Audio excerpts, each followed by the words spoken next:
शांति। 2 सितंबर की मुरली है ज्ञान के सागर, आनंद के सागर।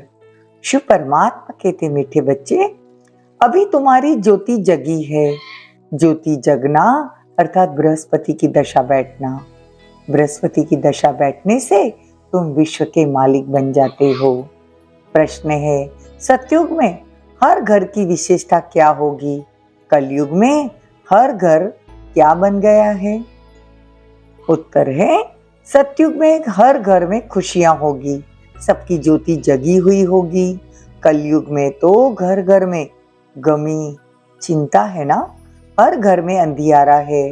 आत्मा की ज्योति बुझाई हुई है। बाप आए हैं अपनी ज्योति से सबकी ज्योति जगाने, जिससे फिर घर घर में दिवाली होगी। गीत है माता ओ माता, ओम शांति।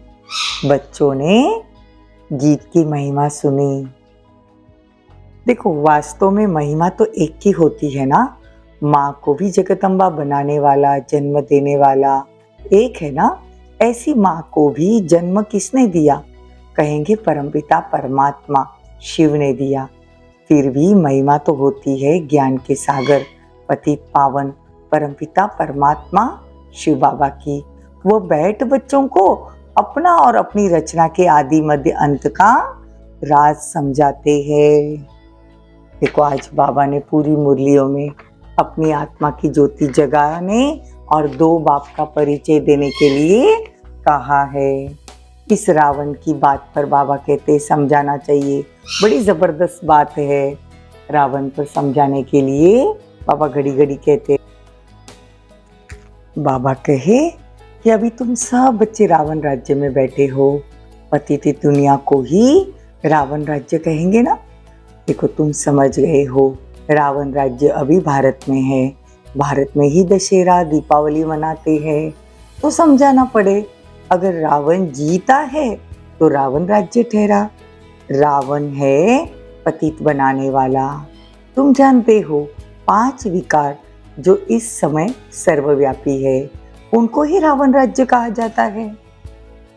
देखो, अभी सब कहते परमात्मा सर्वव्यापी है, भगवान कण कण में है, लेकिन भगवान कहते हैं कि इस समय रावण राज्य है। तो सभी आत्माओं में 5 विकारों रूपी रावण सब में बैठा है, तो वो सर्वव्यापी है। तो बाप कहते कि रावण के चित्र के आगे दशहरे को निकालते थे ना। दशहरे में कहते ना कि रावण को जलाते हैं, तिथि तारीख भी डालनी पड़े ना। फिर इस समय पतित का विनाश और पावन की स्थापना हो रही है। 5 विकारों से आत्मा देखो आयरन एजेड बन गई। ये जरूर सबको समझाना पड़े। आत्मा को जागरूक कराने वाला तो एक बाप है, ये तो सब कहते हैं। ज्योति स्वरूप परमपिता परमात्मा आएगा। अब ज्योति स्वरूप तो तुम आत्मा भी हो। परमात्मा पतित पावन ज्योति स्वरूप है। अब हमारी आत्माओं की ज्योति बुझी हुई है, बाकी जाकर जरा सी रही हुई है। तो बाबा कहते हैं, बाप आकर सबको ज्ञान से, ज्ञान का ध्रुत डालकर ज्योति जगाते हैं। ज्योति जगी हुई कितना समय चलती है? देखो, सतयुग से चलती है ना। अब तुम्हारी ज्योति जग रही है, जगते जगते फिर जग जाएगी। ज्योति बुझने में 5000 वर्ष लगता है। बाप आकर ध्रुत डालते हैं। कौन सा ध्रुत? ज्ञान का ध्रुत। तुम्हारी अब ज्योति जगी हुई है। फिर धीरे धीरे सतयुग से के बाद कला कम होती जाती है। सतयुग में तो घर घर में सोजरा होगा। भारत की बात है ना, अभी तो घर घर में अंधियारा है, खुशी है नहीं। तुम जानते हो सतयुग त्रेता में हम बहुत खुश थे और खुशी मनाते थे। सभी की ज्योति जगी हुई रहती थी, फिर थोड़ी थोड़ी कम होती जाती है। इस समय तो बिल्कुल उजाई हुई है। बाप आकर फिर ज्ञान का ध्रुत डालते हैं, जिससे तुम फिर जागती ज्योत बन जाते हो। तुम्हारे ज्ञान चक्षु खुल जाते हैं। तुम जानते हो अभी हमारी सारी काया खलास हो गई है। राहु का ग्रहण लगा हुआ है। तुमको काला होने में कितना समय लगता है? शुरू से लेकर थोड़ा थोड़ा होते फिर माया का प्रवेश होने से ही बहुत काले बन जाते हैं।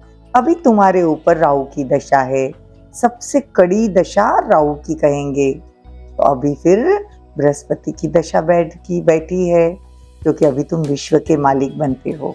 देखो दुनिया वालों पर राहु की दशा, लेकिन जब से बाबा की कृपा हम पर हुई है तो हमारे पर बृहस्पति की दशा, तो हम धीरे धीरे विश्व के मालिक कैसे बन जाएंगे। देखो बाबा कहते तुम वृक्षपति गुरु द्वारा पुरुषार्थ कर रहे हो ना, वो है अविनाशी गुरु। किसका? अविनाशी आत्माओं का। बाबा हमारा सतगुरु भी है ना, तो ये रुद्र शिव की पाठशाला भी है, टीचर भी है। ज्ञान अविनाशी है ना, तो आत्मा भी अविनाशी है, तो बाप भी अविनाशी है। एक है जिस्मानी बाप, दूसरा है रूहानी बाप। दोनों का कॉन्ट्रास्ट भी बताना चाहिए। देखो रूहानी बाप कब मिलते हैं? जिसको भक्ति मार्ग में सभी रूहें याद करती है। जिस्मानी बाप तो है ही विनाशी, आत्माएं तो विनाशी नहीं होती। तुम जानते हो हमारा लौकिक बाप वो तो जन्म बाई जन्म बदलता है। उनको भी देखो जन्म बाई जन्म अपना बाप भी बदलता है, और वो बाप भी उस परमपिता परमात्मा को याद करता है। सतयुग में तो देखो एक लौकिक बाप होता है, उसको ही याद करते हैं। आत्मा को उस रूहानी बाप को याद करने की दरकार नहीं। सतयुग में रूहानी बाप को याद करने की दरकार नहीं, क्योंकि यहाँ के पुरुषार्थ पर वहां प्रारब्ध हम भोगते हैं, इसीलिए वहां बाप को याद नहीं करते हैं। यह तो दो बाप का राज सबको समझाना जरूरी है। रावण का राज भी सबको समझाना है। रावण राज्य मतलब कोई लंका में नहीं है, सब में 5 विकार रूपी रावण है, ये राज समझाना है। और दो बाप का राज, सतयुग में लौकिक बाप, कलयुग में भी एक लौकिक बाप होता है। सतयुग में एक बाप लौकिक बाप, लेकिन भक्ति मार्ग में फिर हम उस पारलौकिक बाप को भी याद करते हैं। तो आज बाबा ने दो बाप का परिचय सबको देने के लिए कहा है। हर जन्म में लौकिक बाप और अलग अलग मिलता है, फिर भी उस रूहानी बाप को तो सब याद करते हैं, वो तो कभी नहीं बदलता। बाप भी कहते बरोबर, तुम मुझे याद करते थे हे परमपिता परमात्मा कहकर, कब तक तुमको याद करना है? बाबा कहते तुमको कब तक याद करना है?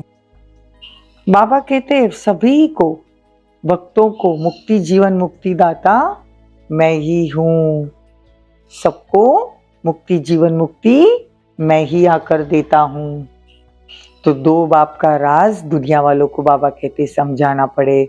84 जन्म कैसे भोगते हैं वो भी राज बताना है। 84 जन्म में 42 जन्म तो कलयुग के हो जाते हैं। भारतवासियों की आयु पहले 100 वर्ष थी, 125 वर्ष थी, फिर 40-50 वर्ष की भी मुश्किल चलती है। तो बाबा कहते 84 के चक्र के बारे में भी आप समझाओ। 84 जन्मों का राज बाबा आकर ही हमको समझाते हैं। तो बाप कहते हैं कि कायदा तो एक एक को अलग अलग समझाने का है, लेकिन अगर प्रदर्शनी में समझाते हैं तो सब अलग अलग धर्म वाले और सब रहते, 1-1.5 घंटा सबको अलग अलग नहीं दे सकते, भीड़ रहती है तो समझाना मुश्किल हो जाता है। लेकिन फिर भी आज बाबा बार बार कहते हैं बच्चे, लौकिक जिस्मानी बाप और पारलौकिक बाप को आप याद करते हो। और बाबा आज ये भी कहते कि बच्चे, विनाश सामने खड़ा है, महाभारी लड़ाई है ना। तो भगवान उवाच, सभी को दो बाप है ना। कृष्ण सभी आत्माओं का बाप तो नहीं कहेंगे, आत्माओं का बाप परमपिता परमात्मा कहेंगे कि माँ में कम याद करो। अच्छा, मीठे मीठे सिकिलदे बच्चों प्रति माता पिता बाप दादा का याद प्यार और गुड मॉर्निंग। रूहानी बाप की रूहानी बच्चों को नमस्ते। हम रूहानी बच्चों की रूहानी माता पिता बाप दादा को याद प्यार, गुड मॉर्निंग, नमस्ते, थैंक यू, बहुत बहुत शुक्रिया। धारणा के लिए मुख्य सार, स्वयं में ज्ञान भ्रूत डालने से सदा जागती ज्योत रहना, बाकी याद में रह राहु का ग्रहण उतार देना। रूहानी बाप जिस्मानी दो बाप है, यह पहचान हर एक को देकर बेहद के वर्षे का अधिकारी बनाना। वरदान, प्रवृत्ति में रहते एक बाप के साथ कंबाइंड रहने वाले देह के संबंधों से निवृत्त भव। देखो, प्रवृत्ति अगर पवित्र प्रवृत्ति का पाठ बजाया है तो देह के संबंधों से निवृत्त रहो। मैं पुरुष हूँ, यह स्त्री है, यह भान स्वप्न में भी न आना चाहिए। देखो, आत्मा भाई और भाई है तो स्त्री पुरुष कहाँ से आया? युगल तो आप और बाप हो। यह तो निमित्त मात्र सेवार्थ है। मतलब जो पति पत्नी युगल है, बाबा कहते हैं आत्मा का पति, पतियों का पति परमात्मा शिव है, वो युगल है। बाकी कंबाइंड रूप में आप और बाप हो, ऐसा समझ कर चलो, तब कहेंगे हिम्मतमान विजयी आत्मा।